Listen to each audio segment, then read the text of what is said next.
আসসালামু আলাইকুম, আশা করি প্রত্যেকে ভালো আছো। আজকে আমি ফিজিক্স অংশ থেকে আসা গুচ্ছ ভর্তি পরীক্ষা 2022 সেশনে এই প্রশ্নগুলো সমাধান করে দেব। আমি তোমাদের সাথে আছি মোহাম্মদ নাজিয়াদ হাসান। আর আমার চ্যানেলে যারা নতুন আছো, আমার চ্যানেলটি সাবস্ক্রাইব করে পাশে থাকবে, তাহলে এই প্রশ্নগুলো সমাধান করে দেওয়া যাক। দেখো, এই প্রশ্নে বলেছে হচ্ছে এত হার্জ কম্পাঙ্কের আলো এত জুল কার্য প্রেক্ষক সম্পূর্ণ ধাতব পৃষ্ঠে আপতিত হলে নির্গিত ইলেকট্রনের সর্বোচ্চ গতিশক্তি কত, এইটা আমাদের বের করতে বলছে। তাহলে দেখো আমরা কিভাবে এই প্রশ্নের সমাধান করতে পারি। আমরা কিন্তু জানি আপতিত শক্তি ই সমান সমান আমরা জানি হচ্ছে কার্যাপেক্ষ প্লাস হচ্ছে গতিশক্তি, সর্বোচ্চ গতিশক্তি হচ্ছে ই কে। আমাদের কি বের করতে বলছে? আমাদের বের করতে বলছে হচ্ছে সর্বোচ্চ গতিশক্তি, এই ই কেটা বের করতে বলছে। বা এখান থেকে ই কে সমান সমান হবে হচ্ছে এটাকে এ পাশে পাঠালে পক্ষান্তর করলে হবে ই মাইনাস হচ্ছে কার্যপেক্ষ। বা দেখো ইর পরিবর্তে আমরা দেখো যেহেতু এখানে কম্পাঙ্ক দেয়া আছে, সেহেতু আমরা এই ইর পরিবর্তে লিখতে পারবো হচ্ছে এইচ ভি মাইনাস হচ্ছে কার্যপেক্ষ। এইচ হচ্ছে প্লাঙ্কের ধ্রুবকের মান, আশা করি জানো 6.67 গুণন 10 টু দি পাওয়ার হচ্ছে -34। এরপর মাইনাস কার্যপেক্ষক দেখো বলে দিয়েছে হচ্ছে এত জুল কার্যপেক্ষক 3.26 গুণন হচ্ছে 10 টু দি পাওয়ার -19 জুল। এইখানে আমাদের একটু হাতে ক্যালকুলেশন করতে হবে। সরি, এসব তো ভি মানে হচ্ছে কম্পাঙ্ক কত, এটা তো গুণই করিনি। এই দিকে একটু গুণ করলাম। কার্যপেক্ষক কত কম্পাঙ্ক 2 গুণন 10 টু দি পাওয়ার কত 15। এখানে আমাদের একটু হাতে ক্যালকুলেশন করতে হবে। দেখো 2 এর সাথে যদি এটা গুণ করো 6.67, এটা যদি গুণ করো তাহলে আসবে হচ্ছে দেখো 6 এর সাথে 2 গুণ করলে 12, আর এখানে পয়েন্ট সামথিং আছে, তাহলে 13 পয়েন্ট সামথিং আসবে, মানে এইটা আসবে 13 পয়েন্ট দেখো 26। হাতে ক্যালকুলেশন করতে হবে, তো এই জন্য পারফেক্টলি মানে দিয়ে দেয় 13.26 আসবে 13.26। আর এই পাওয়ার সাথে এই পাওয়ার দুইটা দেখো বেস সেম, একটা বেস লিখবো আর এই পাওয়ার গুলো যোগ হবে, গুণ অবস্থায় আছে। তাহলে -15 থেকে যদি হচ্ছে +15 করো তাহলে কিন্তু হবে হচ্ছে -90। আর এইবার দেখো এখানে হচ্ছে -3.2 গুণন 10 টু দি পাওয়ার -90, ব্র্যাকেটটা উঠে দিয়ে দেখো। তাহলে দেখো এখানে আছে 13.26 গুণন 10 টু দি পাওয়ার -19, এখানে 3.2 গুণন 10 টু দি পাওয়ার -19, পাওয়ার কিন্তু সেম। তাহলে এইটা থেকে কিন্তু এটা মাইনাস যাবে, তাহলে এইটা থেকে যদি এইটা মাইনাস করি তাহলে কত হবে দেখো তো, এখানে 6 হবে, তাহলে হবে 10 গুণন 10 টু দি পাওয়ার হচ্ছে -90। এবার দেখো এরকম কিন্তু 10 গুণন সামথিং মানে অপশনগুলোতে নাই, 1 গুণন আছে, তাই তো। সেহেতু এটাকে এভাবে লিখতে পারি। দেখো পাওয়ার দেখো দুইটার পরিবর্তে একটা বেস লিখতে পারবো, গুণ অবস্থায় আছে। তাহলে এই পাওয়ার থেকে এই পাওয়ারটা কিন্তু যোগ হবে, তাহলে -9 এর সাথে +1 যোগ হবে, তাহলে এর সাথে আমরা 1 এক্সট্রা গুণ করে লিখতে পারি, সমস্যা নেই। তাহলে এখানে যদি ক্যালকুলেশন করে দেখো 1 গুণন 10 টু দি পাওয়ার -18 জুল হবে। তাহলে এই প্রশ্নের অ্যানসার হচ্ছে সর্বোচ্চ গতিশক্তি হচ্ছে 1 গুণন 10 to the power -18 joule. So এটা সাথে দেখো এ নাম্বার অপশনে মিলে যাচ্ছে, সো এ নাম্বার হচ্ছে কারেক্ট অ্যানসার। এই প্রশ্নটা সহজ, বাট হাতে ক্যালকুলেশন কিন্তু ভালোই টাফ ছিল, আশা করি বুঝতে পারছো। দেখো এই প্রশ্নে বলছে যে সরল সঞ্চিত গতির সমীকরণ কোনটি। সো এটা হচ্ছে মুখস্থ রাখবে, এটা ফর্মুলাতে সরল সঞ্চিত গতির ফর্মুলা হচ্ছে ডি স্কয়ার এক্স ডিভাইডেড হচ্ছে ডিটি স্কয়ার প্লাস হচ্ছে ওমেগা স্কয়ার এক্স ইকুয়াল হচ্ছে 0। এটা তোমরা মুখস্থ রাখবা। তাহলে এটার সাথে দেখো কোন অপশনটা মিলে যাচ্ছে, এটার সাথে দেখো আমাদের হচ্ছে এই বি নাম্বার অপশন মিলে যাচ্ছে, বি নাম্বার হচ্ছে কারেক্ট অ্যানসার। দেখো এই প্রশ্নটা এগুলো অধ্যায় থেকে দিয়েছে। এই প্রশ্ন বলতে হচ্ছে সরল সঞ্চিত দোলকের সর্বোচ্চ বেগ এত মিটার পার সেকেন্ড এবং বিস্তার এত মিটার হলে পর্যায়কাল টি এর মান কত, কত সেকেন্ড, এইটা বের করতে বলছে। সো দেখো সর্বোচ্চ বেগ, আমরা জানি সর্বোচ্চ বেগের ফর্মুলা হচ্ছে ওমেগা এ। এটা কিন্তু সর্বোচ্চ বেগ, আর সর্বোচ্চ বেগের মান কত দিয়েছে, সর্বোচ্চ বেগের মানটা দিয়ে দিয়েছে হচ্ছে 0.3। আমাদের কি বের করতে বলছে, পর্যায়কাল। পর্যায়কাল কার ভিতর পাবো, কম্পাঙ্কের ভিতর কিন্তু পর্যায়কাল লুকে আছে। সো কম্পাঙ্ককে আমরা কি লিখতে পারি, দেখো এই কম্পাঙ্ক ওমেগা সমান সমান আমরা জানি হচ্ছে 2 পাই ডিভাইডেড হচ্ছে টি ইকুয়াল, দেখো এটা হচ্ছে বিস্তার, বিস্তারের মানও কিন্তু উল্লেখ করে দিয়েছে 0.06, 0.06 ইকুয়াল হচ্ছে 0.3। আমরা কি বের করব, এইখানে দেখো আমরা হচ্ছে টি মান বের করার চেষ্টা করব। তাহলে দেখো এখানে আমরা একটু হাতি ক্যালকুলেশন করতে হবে, 2 পাই ডিভাইডেড টি আছে থাক। এবার দেখো এইটাকে আমরা এইভাবে লিখতে পারি, পূর্ণ সংখ্যাকে 6 ডিভাইডেড পয়েন্টের পর কয় ঘর পর 6 আছে 1 ঘর 2 ঘর, তাহলে 1 1 এর পর 2 ঘর দ্বারা ভাগ করব। তো 6 কে 100 দ্বারা ভাগ করলে এইটা হবে। আবার এইটাকে পূর্ণ সংখ্যা করে লিখব 3 ডিভাইডেড, দেখো 3 পয়েন্টের পর কয় ঘর 1 ঘর করে, তাহলে 1 এর পরে 1 ঘরে শূন্য দিলাম। এবার দেখো আমাদের একটু ক্যালকুলেশন করতে হবে। তাহলে ক্যালকুলেশনটা যদি করি তাহলে দেখো এইখানে এই শূন্য আর এই শূন্য কাটা যায়, এই 6 দ্বারা এই 3 দ্বারা 6 এ কাটলে হবে হচ্ছে কত, 2। আবার এই 2 দ্বারা 10 কে কাটলে হয় 5, তাহলে অবশেষে এখানে কি থাকে, উপরে থাকে হচ্ছে 1 এর সাথে 2 পাই গুণ করলে 2 পাই ডিভাইডেড নিচে থাকে কিন্তু হচ্ছে 5 টি ইকুয়াল, ডান পাশে কিছু থাকে না 1 থেকে কাটাকাটি করি। এবার আমরা আড়াআড়ি যদি গুণ করি, দেখো 1 এর সাথে এটা গুণ করলে হবে 5 টি ইকুয়াল হচ্ছে নিচে কিছু নেই, এটা 1 এর সাথে এটা গুণ করলে 2 পাই। অতএব পর্যায়কাল টির মান বের করতে বলছে, টির মান হবে হচ্ছে 2 পাই ডিভাইডেড 5, নিচে আসলে ভাগ হয়ে যাবে, তাহলে টির মান হচ্ছে 2 পাই ডিভাইডেড 5। দেখো তো এটার সাথে এ নাম্বার অপশনে মিলে যাচ্ছে, সো এই এ নাম্বার হচ্ছে কারেক্ট অ্যানসার। দেখো এই প্রশ্নে বলছে বস্তুর আপেক্ষিক রোধ কোন বিষয়ের উপর নির্ভর করে। সো বস্তুর আপেক্ষিক রোধ, এই আপেক্ষিক রোধটা হচ্ছে শুধুমাত্র দুইটা জিনিসের উপর নির্ভর করে। আপেক্ষিক রোধ নির্ভর করে হচ্ছে তাপমাত্রা,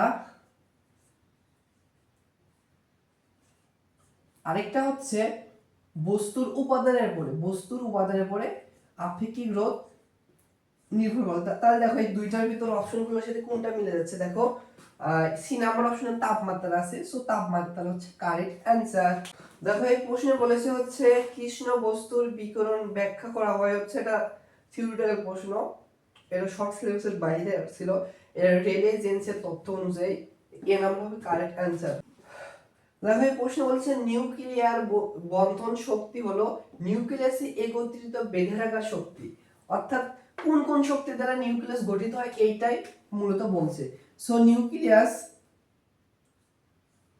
এই নিউক্লিয়াস কোনটা কোনটা দ্বারা গঠন হয় বলতো, এই নিউক্লিয়াস কিন্তু হচ্ছে প্রোটন প্লাস হচ্ছে নিউট্রন, এই দুইটা দ্বারা, দুইটা সমষ্টি দ্বারাই কিন্তু নিউক্লিয়াস গঠিত হয়। তাহলে হচ্ছে নিউক্লিয়াস সে একত্রিত বেঁধে রাখার শক্তিটা হবে প্রোটন এবং নিউট্রন সময় কে।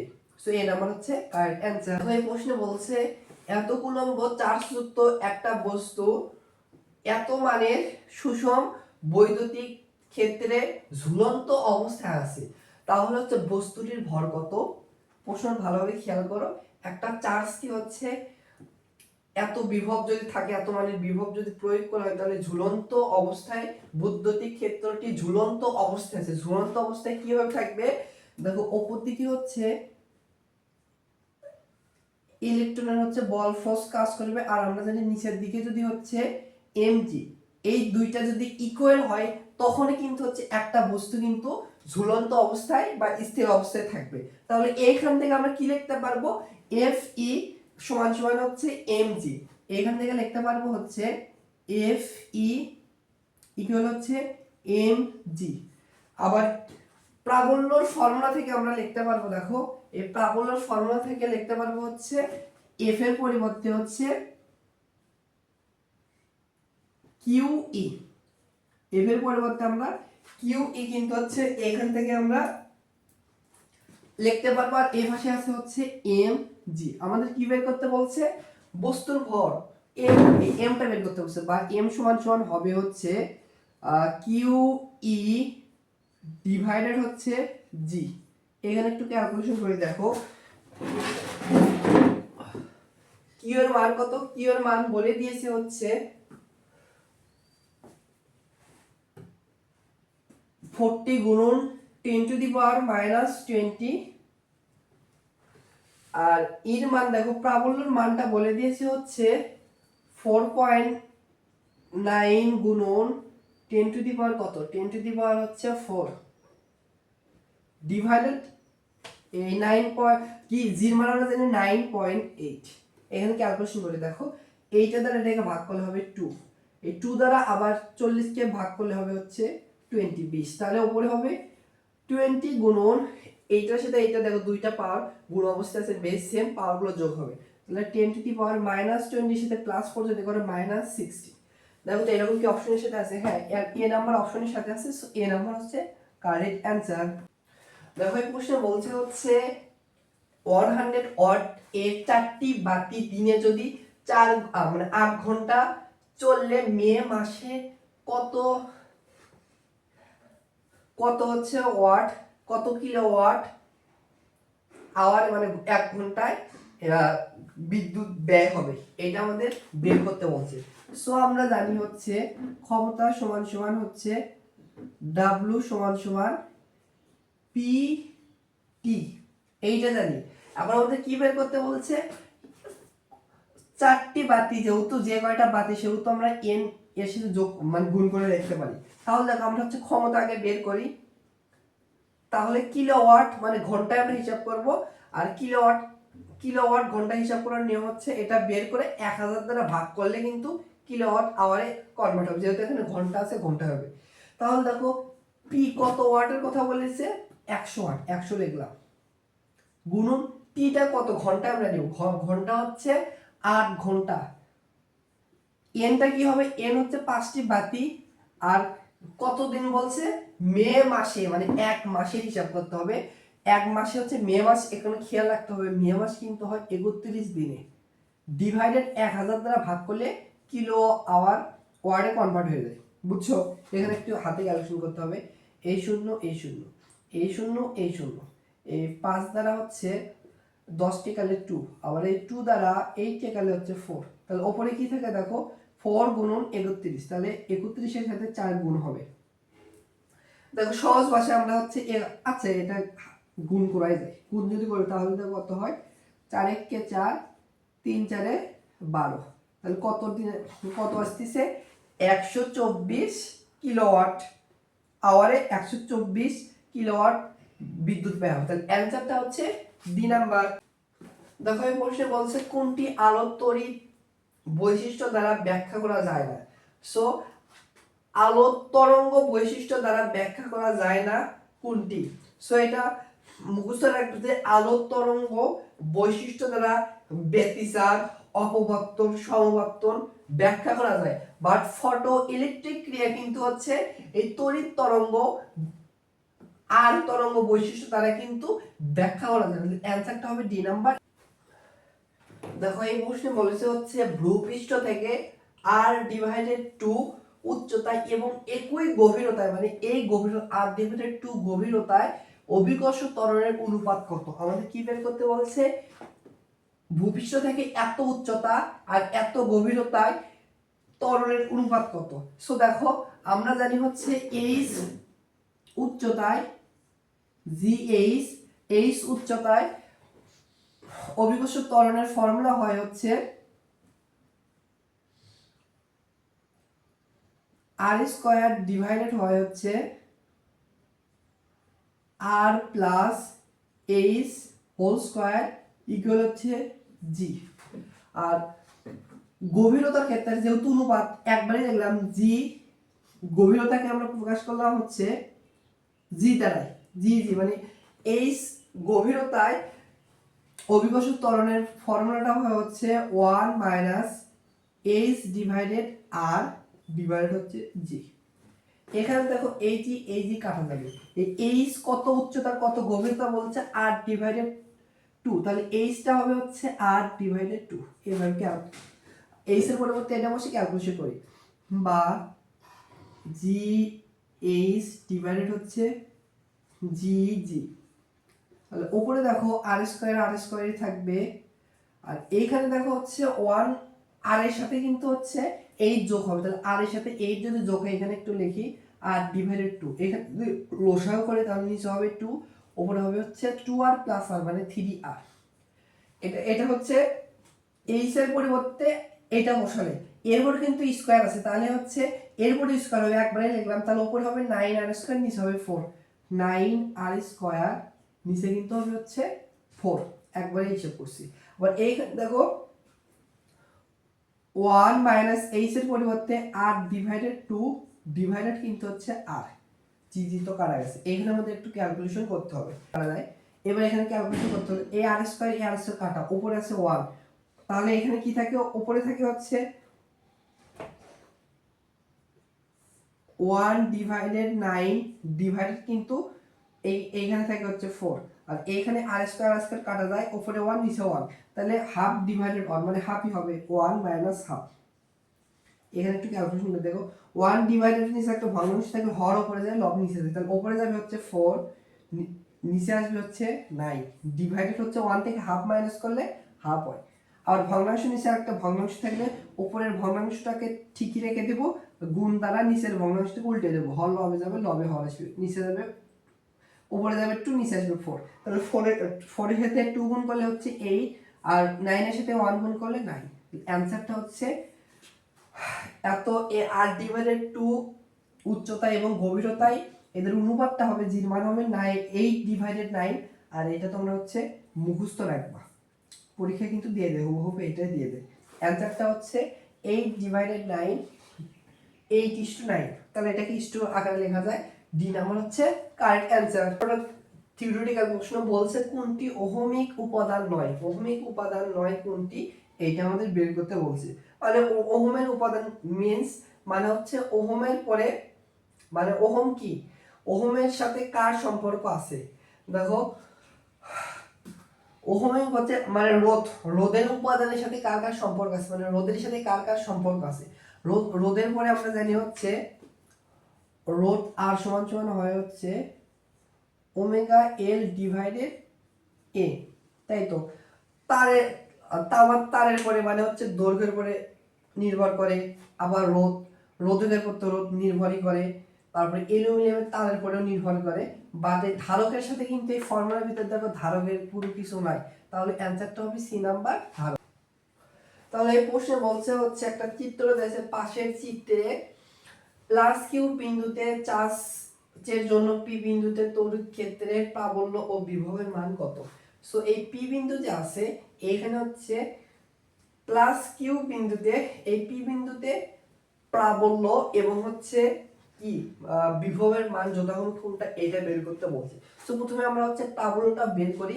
দেখো ভালোভাবে খেয়াল করি, এটা কিন্তু একটা সমবাহু ত্রিভুজ, সমবাহু ত্রিভুজ যদি হয়, এই পি বিন্দুতে দেখো এইদিকে একটা হচ্ছে প্লাস কিউ চার্জ ক্রিয়া করতেছে, আবার এইদিকে হচ্ছে প্লাস কিউ মানে সমমানের চার্জ কাজ করতেছে, আবার এইদিকে হচ্ছে প্লাস কিউ মানে চার্জ কাজ করতেছে। সমবাহু ত্রিভুজ যেহেতু, এইটা কিন্তু হবে 120 ডিগ্রি, এই দুইটা চার্জের ভিতরে মধ্যবর্তী কোণ 120 ডিগ্রি, এইটাও কিন্তু 120 ডিগ্রি হবে, এইটাও কিন্তু 120 ডিগ্রি হবে। তাহলে দেখো 120 ডিগ্রি এই দুইটার ভিতর টানতেছে, এটা টানতেছে, সেম সেম বলে তারা হচ্ছে সেম মানে বলে একই কোণে হচ্ছে তারা হচ্ছে পরস্পরকে টানতেছে, তাহলে কি হবে দেখো, তারা কিন্তু সাম্য অবস্থায় থাকবে, যেহেতু 120 ডিগ্রি করে আছে, সাম্য অবস্থায় থাকলে সমমানের চার্জের ক্ষেত্রে ওইটার হচ্ছে প্রাবল্য ইপি, এই প্রাবল্যটা হচ্ছে 0 হয়। তাহলে আমরা এখান থেকে অ্যানসারটা হবে, দেখো একটা অ্যানসার হবে প্রাবল্যের মান 0, দেখো প্রাবল্য কিন্তু প্রথমে আছে, এইখানে 0 আছে, এইটাই কারেক্ট অ্যানসার হবে। সো এবারে আমরা ইও বের করে দেখি, দেখো বিভব ভি কি, ভি সমান সমান হয় কি 1 divided 4 pi epsilon naught এরপর হচ্ছে এফ সাইন নট গুরু ডিভাইডেড হচ্ছে আর। এইখানে দেখো তো এই চার্জ কিন্তু তিনটা চার্জ হবে, এই একটা চার্জ এইটা একটা তিনটা সেম মাইনাস আছে, সেহেতু এই কিউর পরিবর্তে হবে হচ্ছে এ কিউ এই কিউ এই কিউ, মানে যোগ আকারে হবে একবারে লিখলাম, তাহলে এখানে হবে হচ্ছে 3 কিউ। তাহলে এর সাথে দেখো আমাদের হচ্ছে সি নাম্বার অপশনে এইটাই মিলে যায়, তো এই সি নাম্বার হচ্ছে কারেক্ট অ্যান্সার। ক্রিটিক্যাল প্রশ্ন বলছে নিউক্লিয়ার ফিশন বিক্রিয়ায় নির্গত শক্তি হলো, নিউক্লিয়ার ফিশন কি, বড় একটা মৌল ভেঙে ছোট ছোট মৌলে কনভার্ট হয়, এটাকে বলা হয় নিউক্লিয়ার ফিশন। আর এই নিউক্লিয়ার ফিশনটা হচ্ছে তেজস্ক্রিয় নিউক্লিয়াসের বন্ধন শক্তি হয়। তাহলে অ্যানসারটা হচ্ছে নিউক্লিয়ার ফিশন বিক্রিয়ায় নির্গত শক্তি হচ্ছে তেজস্ক্রিয় নিউক্লিয়াসের বন্ধন শক্তি। এই নাম্বার হচ্ছে কারেক্ট অ্যানসার। এই প্রশ্নটা থিওরিটিক্যাল প্রশ্ন বলছে কোন তরঙ্গের সমবর্তন সম্ভব নয়। সো সমবর্তন সম্ভব হচ্ছে আর তরঙ্গ দৈর্ঘ্য, যেগুলো হচ্ছে আর তরঙ্গ দৈর্ঘ্য থাকে সেগুলোর হচ্ছে সমবর্তন সম্ভব। এই বেতার তরঙ্গ, মাইক্রো তরঙ্গ, দৃশ্যমান তরঙ্গ, এগুলোর হচ্ছে তরঙ্গ দৈর্ঘ্য হচ্ছে আর হয়, বাট এই শব্দ তরঙ্গ যে আছে এইটা হচ্ছে অনুদৈর্ঘ্য হয়, আর তরঙ্গটা হয় হচ্ছে অনুদৈর্ঘ্য বরাবর, সেহেতু হচ্ছে অ্যান্সারটা এই সি নাম্বার হবে। শব্দ তরঙ্গ হচ্ছে সমবর্তন সম্ভব নয়, যেহেতু এটা হচ্ছে অনুদৈর্ঘ্য বরাবর হয়। হচ্ছে সমান্তরাল সমবায় যুক্ত 4টি তামার তারের সাথে 6 কেজি ভরের একটি বস্তুকে খাড়া উপরের দিকে এত সমবেগে টানা হলে প্রতি তারে কত নিউটন টান পড়বে। সো দেখো কি বলছে, একটা তামার তারের সাহায্যে 6 কেজি, ধরো এখানে একটা 6 কেজি বস্তু আছে, এটা একটা 6 কেজি বস্তু ভরের একটা বস্তু আছে, এইটাকে তামার তারের সাহায্যে সমান্তরালে উপরের দিকে সমবেগে ওঠানো হচ্ছে। তাহলে উপরের দিকে দেখো 1টা 2টা 3টা 4টা, উপরের দিকে কিন্তু সম বেগে হচ্ছে উপরের দিকে হচ্ছে এখানে ধর ওঠানো হচ্ছে, তাহলে এখানেও টি হবে, এখানেও টি বলে, এখানেও টি বলে, এখানেও টি বলে, সম বেগে হচ্ছে উপরের দিকে মানে ওঠানো হচ্ছে। আর নিচের দিকে ক্রিয়া করবে কিন্তু এমজি। এখান থেকে আমরা কি লিখতে পারবো, দেখো যেহেতু 4টা সমান্তরাল আছে সেহেতু এই 4টা টি যোগ হবে, তাহলে এখান থেকে লিখতে পারবো হচ্ছে 4t ইকুয়াল হচ্ছে mg। আমাদের কিন্তু 4টা বের করতে বলেনি, প্রত্যেকটা একটার বের করতে বলছে, অতএব t সমান সমান হবে হচ্ছে mg ডিভাইডেড হচ্ছে 4। এখন m আর g এর মান বসে দেই, m এর মান হচ্ছে 6 গুণন g এর মান আমরা জানি হচ্ছে 9.8 ডিভাইডেড হচ্ছে 4। এখানে আমাদের হাতে ক্যালকুলেশন করতে হবে। দেখো এই 2 দ্বারা 4 কে কাটলে 2 আর 6 এ কাটলে হচ্ছে 3, আর 2 দ্বারা হচ্ছে এই 9.8 কে কাটলে হয় 4.9, তাহলে হচ্ছে 4.9 এর সাথে 3 গুণ হবে। তো হিসাবের সুবিধার্থে আমরা এটাকে 5 ধরি, একটু বেশি ধরতেছি, অ্যানসার কিন্তু একটু কম আসবে, যেটা হবে বেশি আসবে সেহেতু অপশনগুলোর ভেতরে যেটা কম আসবে কাছাকাছি আসবে সেটা অ্যানসার হবে। সো এইটাকে যদি 5 ধরি, এটাকে 5 ধরলে 5 এর সাথে 3 গুণ হলে 3 5 15, এই 15 কাছাকাছি কোনটা আছে দেখো, 15 কাছাকাছি সি নাম্বার অপশন আছে 14.7, এইটা হচ্ছে কারেক্ট অ্যান্সার। আশা করি বুঝতে পারছো। দেখো এই প্রশ্নে বলছে একজন ফুটবলার 0.4 কেজি ভরের এবং 12 মিটার পার সেকেন্ড বেগে আগত একটা ফুটবলকে কিক মারার ফলে বিপরীত দিকে 5 মিটার সেকেন্ড বেগে প্রাপ্ত হলো। তাহলে কিক মারার সময় যদি সময়কাল টিটা যদি হচ্ছে এত সেকেন্ড হলে ফুটবল কর্তৃক প্রযুক্ত বল কত। সো প্রযুক্ত বল আমরা এফ সমান সমান কি জানি বলো তো, আমরা এফ সমান সমান জানি হচ্ছে এম এ, তাই তো এটাকে আবার ভেঙে লেখা যায়, আবার জানি হচ্ছে এ সমান সমান হচ্ছে ভি মাইনাস ইউ ডিভাইডেড টি লেখা যায়। তো এইখানে মানগুলো বসে দেখো, এম কত কেজি বলছে 0.4 কেজি বসালাম, গুণা হবে হচ্ছে বি হচ্ছে শেষ বেগ, ইউটা হচ্ছে আদি বেগ। সো দেখো এখানে কি বলছে, একটা ফুটবলকে এত বেগে আগত হয়েছে, এত বেগে তাকে কিক মারা করে বিপরীত দিকে ক্লিয়ার ধরছে। সো দেখো একটা বল ধরো এই দিকে আছে, আরেকটা বলকে ধরো এখানে বল আসার পরে এটাকে বিপরীত দিকে কিক মারছে, মানে এই দিকে গেছে। সো একটাকে পজিটিভ ধরে আরেকটাকে নেগেটিভ ধরা লাগবে। সো দেখো আমরা কি করব, আমরা কোনটাকে নেগেটিভ ধরবো, যে কোনো একটাকে ধরলে হবে, একটাকে পজিটিভ একটাকে নেগেটিভ ধরবো। তাহলে দেখো এই ভিটাকে পজিটিভ ধরবো আর বল যাচ্ছে এইদিকে যেদিকে সেটাকে নেগেটিভ ধরবো। তাহলে এখানে বসে দেয় ভির পরিবর্তে +5, এরপর হচ্ছে মাইনাস ইউর পরিবর্তে হচ্ছে -12, মাইনাস মাইনাসে +12 ডিভাইডেড টিটা হচ্ছে কত সেকেন্ড, 0.02 সেকেন্ড। বুঝছো? এখানে আমাদের হাতে ক্যালকুলেশন করতে হবে। দেখো এটাকে এভাবে লেখা যায় 4/10 গুণন ওপর হবে কত 17, আর নিচে আছে হচ্ছে 2 গুণন পয়েন্টের পর কয় ঘর, দেখো 2 ঘর, তাহলে 10^2 এভাবে লেখা যায়। আবার এইটার সাথে এটা কাটা যাবে, তাহলে হচ্ছে 2, এটার সাথে এটা যদি গুণ করি তাহলে হচ্ছে 34 ডিভাইডে দেখো এই দুইটার বেস সেম, দুইটার বেস সেম এর তাহলে পাওয়ারগুলো যোগ হবে, 1 এর সাথে -2 যোগ হলে -1 হবে।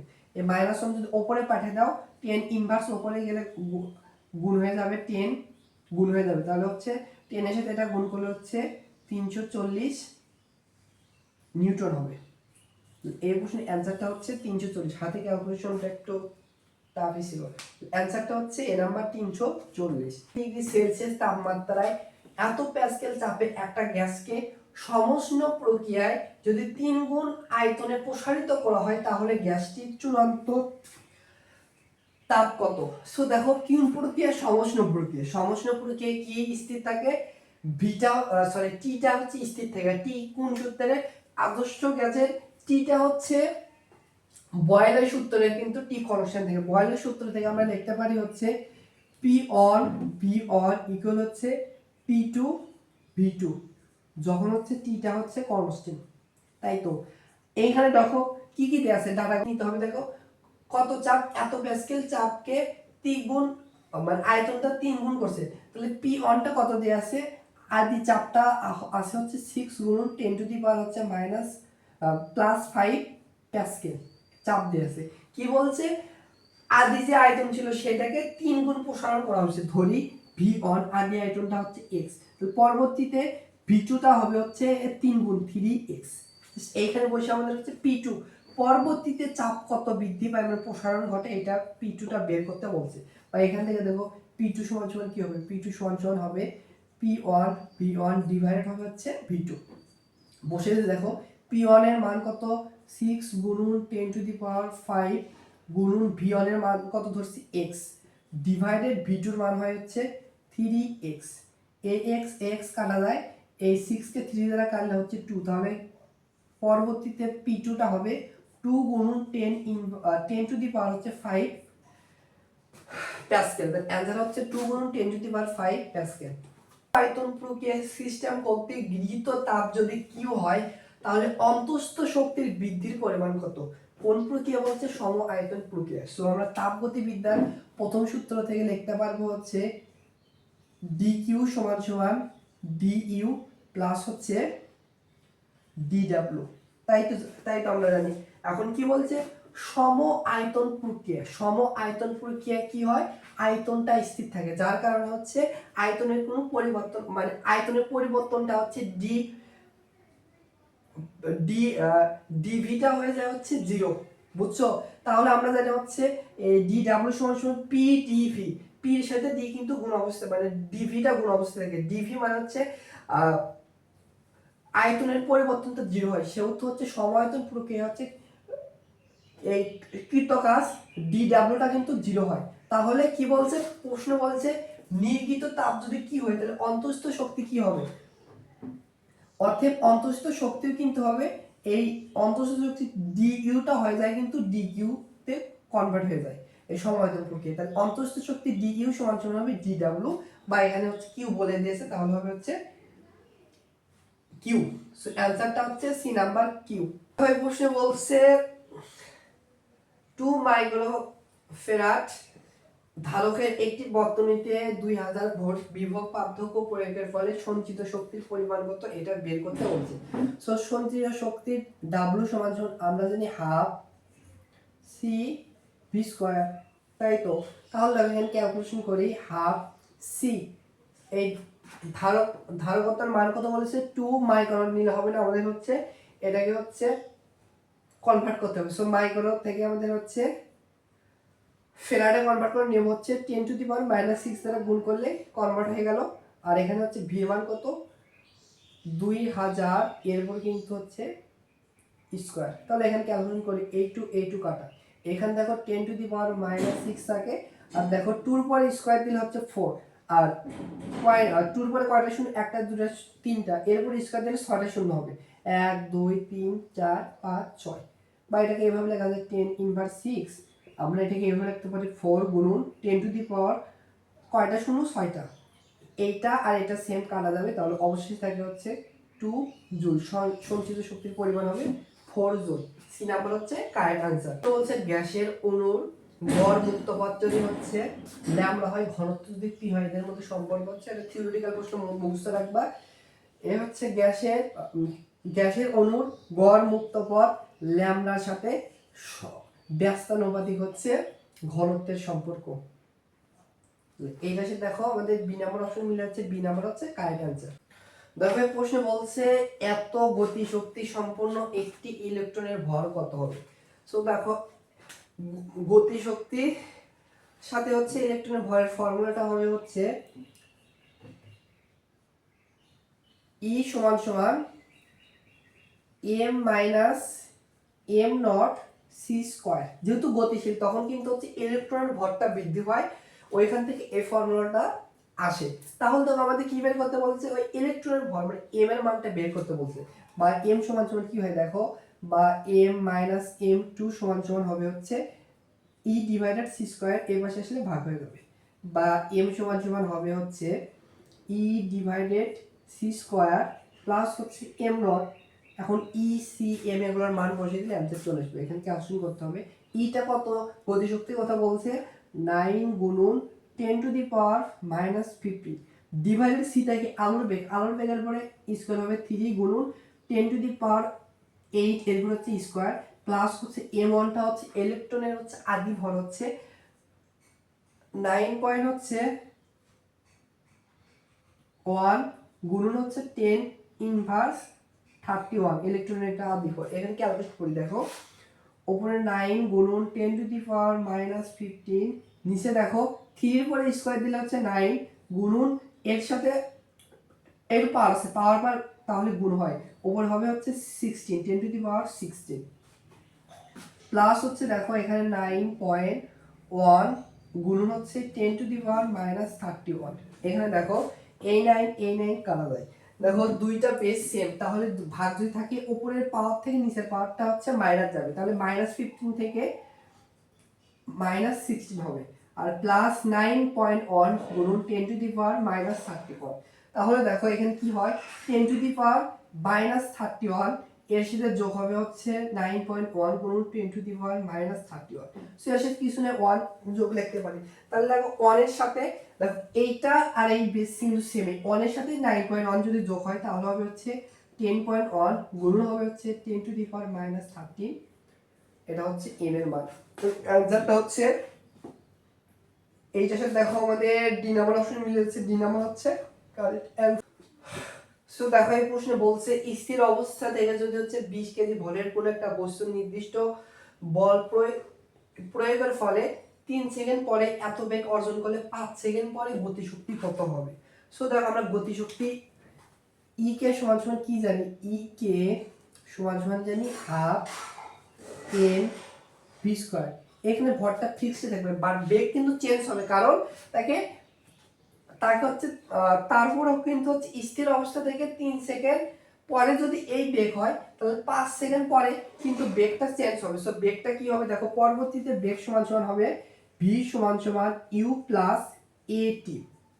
এইখানে দেখো ইউ কিন্তু আগে বেগটা কিন্তু হচ্ছে জিরোই থাকবে, প্লাস হচ্ছে এ আমাদের বের করতে হবে। সো এ কিভাবে বের করব, আমরা জানি এ সমান সমান ভি মাইনাস ইউ ডিভাইডেড টি।